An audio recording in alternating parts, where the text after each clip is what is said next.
Stanton, I'm not a member of United Party, but my uncle, who is the president, is the standard bearer of United Party.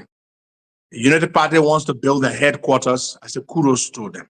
Wherever the inspiration came from, perhaps it came from the fact that they were evicted before, Stanton.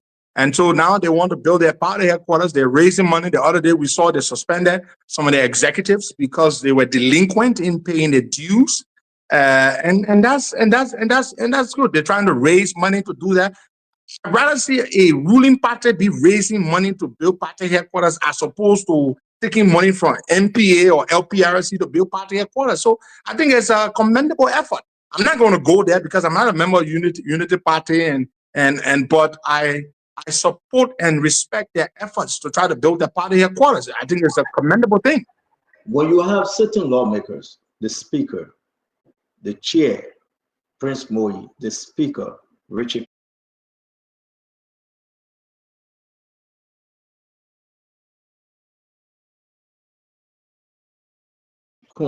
ministers and directors want to raise money to build our party. I don't think it's concerning though when you all then leave the government, but in every other county, Costa, don't you think it's concerning?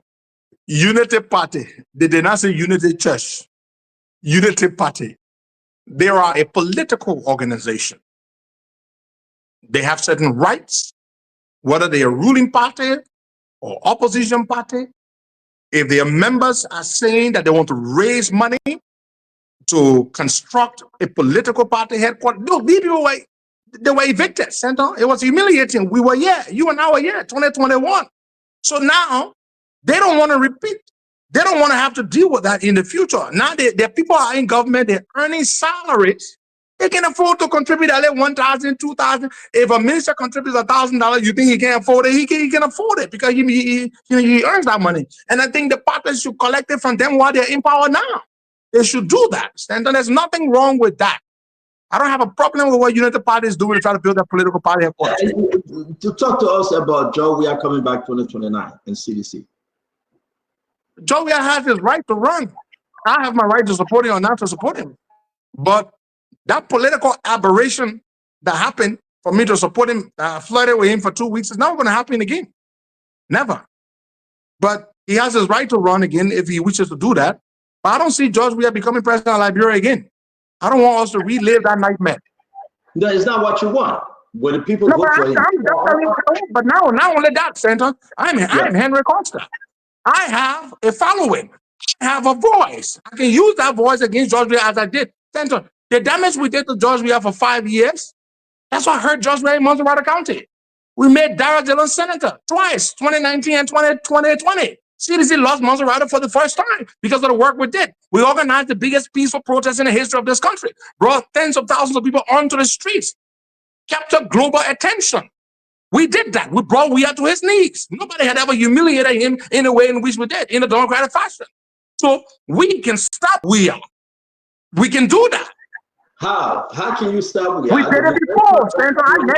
I agree. But Costa, yes, you had to do some takeaway here. You did that before because Jose Yuma Bwaka, actually, you knew that people say, let's give the woman a chance at the end of this thing. You did that before because you were hearing Pedro Costa of the past, of the old. You could snap your finger, people come running. People I can do that still. No, I'm not saying you can't do that. But people are saying that, well, you took us to Joria, you took us to Bwaka, you took us back to Joria, you telling us to come back to Bwaka again, and all these things will have a play. Look at Joria breaking ground. That was a shutdown. That's seditions. Stand on. You know, it's foolish when people try to make it look like George Weah can draw a crowd. It's absolute foolishness. George Weah is a very popular guy. Nobody can take that from him. You know, he's the leader of a political court, not a political party. It's a court. You call it a court, Costa? It's a court. It's not a political party. That's what it is, Stanton. You know, so George Weah, nobody should underestimate George Weah that he can draw a crowd. But can George Weah win? Let me tell you something. Statistically speaking, and historically, George Weah struggles when it comes to winning runoffs. George Weah, if you have elections today, automatically he's going to be in the runoff. But can he win the runoff? That is where George Weah struggles, because George Weah is incapable of convincing a significant number of the people who did not vote for him in the first round to consider him for the second round. That is why he always loses in a runoff. He ran against a very broke Unity Party. He ran a very well-oiled political machinery presiding over the coffers of the state, where they rampant and unbridled looting, and yet he lost to a broke Unity Party. You understand? If George Weah if he could not win the runoff when he was sitting president, how could he win runoff when he is not sitting president in 2029? If I'm betting, George, if I were a betting man, Stanton, I would put my money on Unity Party or on another political party as opposed to George Weah. Any good candidate that makes it to the runoff with George Weah can beat George Weah. They don't necessarily have to be as popular as George Weah is. They only need to be able to build a coalition of people who voted against George Weah in the first round. George Weah has about 35% of the electorate, 35%. That means 65% of the voters don't like George Weah. They don't vote for George Weah. You can win when you are able to build a coalition to bring as many people together as possible. And that is what Unity Party did, and that's why they succeeded in beating George Weah. Why are we talking about George Weah coming back just 2 years into this government? What are we? Okay, not we. I really don't want to put myself in Unity Party. I mean, part of them, and you are the Joshua. You let it put to the promised land. But what? Why are we even talking about George Weah? We are 2 years into this government. What is this government doing? What are they doing so terribly that George Weah got a voice to say, "I'm coming back, Costa"?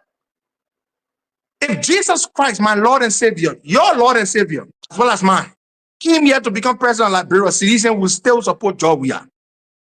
The reason CDC still support George Weah has got nothing to do with the performance of this government. Seditionists worship George Weah.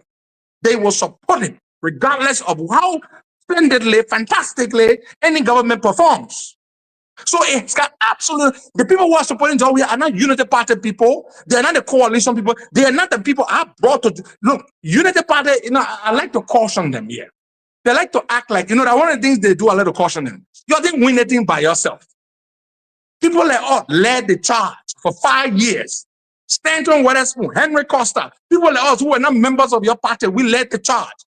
Unity Party won because they built a large coalition, and Joe Barker has the innate ability to woo people from all walks of life. That is what made it easy for some of us to sell Joe Barker. And so Unity Party itself as a party doesn't have enough votes to win by itself.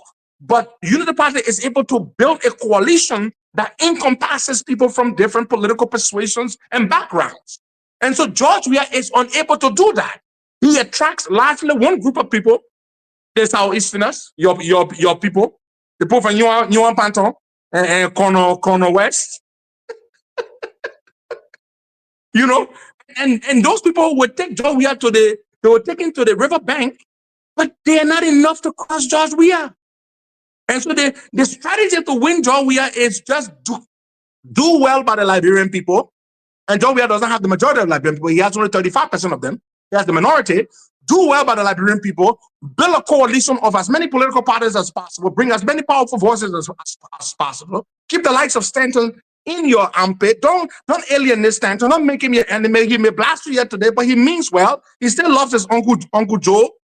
Keep these people, keep that coalition together, and you can beat George Weah and retire him in 2029. That is the strategy. It's as simple as that. And we have statistics to back that up. And retire him in 2029. Yeah, because he will not run again. He will go sit down. No, you're not. Ladies and gentlemen, we have Henry Pedro Costa. Wow.